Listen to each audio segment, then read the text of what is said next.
Hi everyone, this is Alexander Dunlop, and I'm here for a weekly wisdom call, talking about the real meaning of this deck of 52.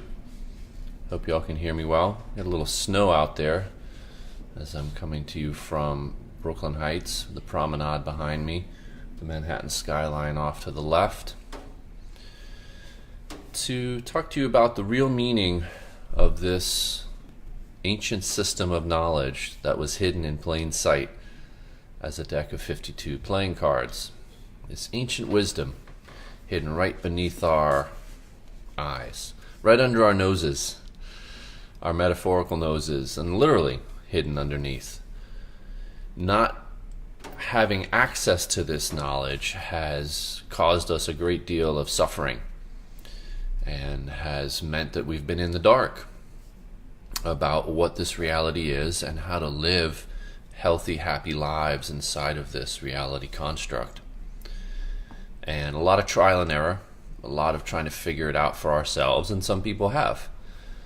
We certainly don't need this tool in order to know who we are and why we're here, but personally I've found that knowing the cards has been incredibly illuminating, surprisingly illuminating, to guide me in my own life. We all have 13 cards to play based on our date of birth, and these 13 cards form our soul's blueprint for this lifetime. And if you don't know your 13 cards, I encourage you to look that up in my book that I wrote, Play Your Cards Right, A Sacred Guide to Life on Earth, and that book is available as a digital download from the website Life Elevated, which is the nonprofit organization I started to share this ancient knowledge. Hi David. Hi Janet. Thanks for tuning in. Now, there's 52 cards in this deck, and there are 52 weeks in the year. Each week is an energy pattern as symbolized by one of these cards. And if you know Kabbalah, Kabbalah teaches that there are 52 sacred patterns of life also. And in Kabbalah, each week is represented as an energy pattern. And I've been tracking the meaning of the Kabbalistic teaching, and it's remarkably identical. The meaning of each week, as explained in the Kabbalistic teaching, to the meaning of the card of the week. Hi David. I am doing very well. It's a beautiful sunny day. Well, it's cold outside, but it's nice to be inside, looking outside.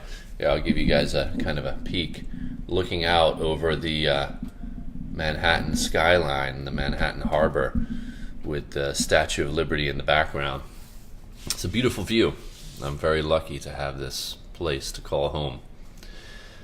So I want to talk to you about the card of the week, which is the Ten of Hearts. We're into the 10th week of the year, which means that the Ten of Hearts is the card of the week. Last week was the Nine of Hearts, and that may have meant a lot of emotional ups and downs for you. Some emotional challenges, some things that really tested your emotional patience, some emotional tragedy, some difficulties in your relationships that you would have had to detach from and let go and move on from. That would have been last week. So just do a little momentary reflection of how your week was last week and notice what emotional challenges and difficulties you had in your relationships last week. So David, you're born to play the Nine of Clubs. Yes, so then do you know the 13 cards in your life path also? I'm wondering.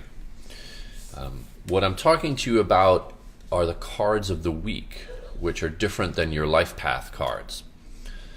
And the card of the week this week is the Ten of Hearts. And what that means is that this is like the one second.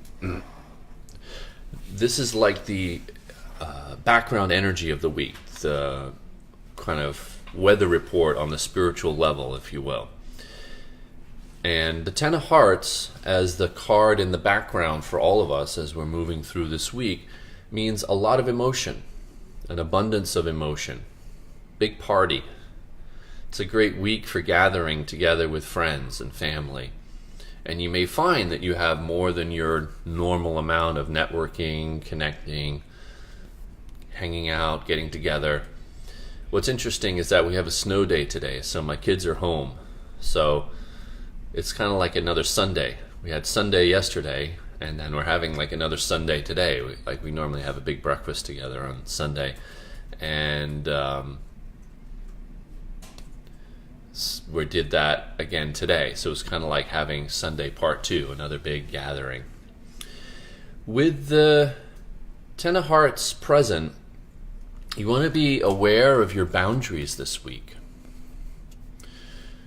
Your boundaries with people. To say yes when you mean yes, and no when you mean no.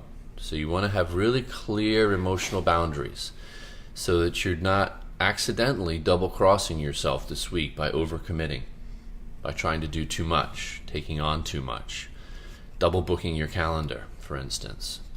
So be alert to make enough space for yourself this week, and be alert that you don't overextend yourself beyond what feels right for you, based on trusting your feelings, trusting what's right for you in your heart. It's going to be very important for you to create space for yourself this week, to have enough space for yourself to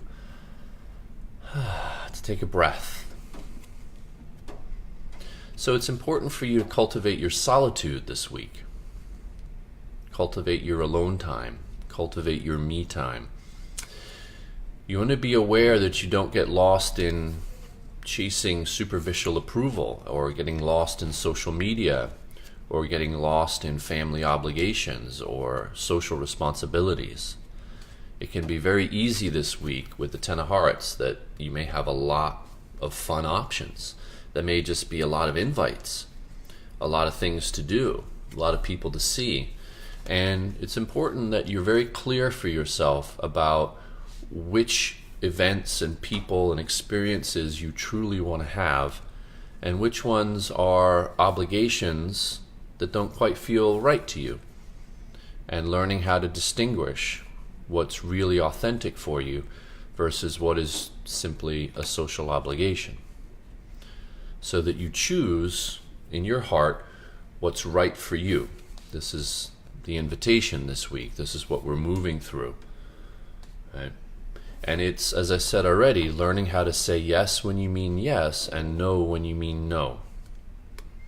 So you have very clear emotional boundaries with the people in your life. And it can be with the people who you love the most. This can be where people transgress your boundaries the most, as they feel entitled to. They take advantage. And at the same time, being aware of how you might do that for others as well, where you might push the boundaries or feel entitled. The Ten of Hearts is the Princess of Hearts. So you want to be on the lookout for some entitled antics, like prima donna antics, like I deserve better or I deserve more. You know, something like, oh no, like I should have more and I should have the best.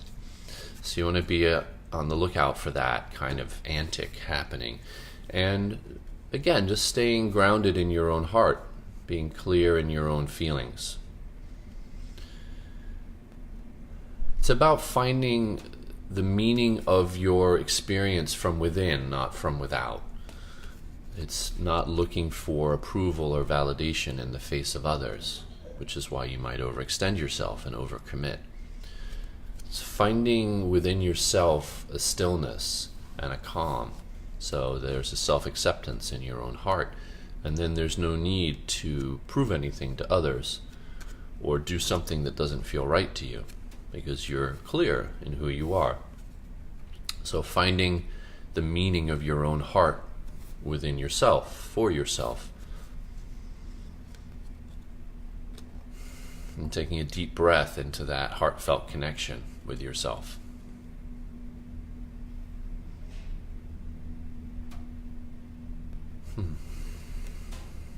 So finding moments of quiet and peace, as we just had a moment, and cultivating that space for yourself can mean being a little bit selfish. self-care being a priority. Let me take some time for myself. Let me honor myself. Let me do what feels good to me, even if there's a lot of activity around or a lot of people around or a lot of social expectations. Let me take a moment to just tune into what I'm feeling, and let me take a moment for myself. How to play this Ten of Hearts well.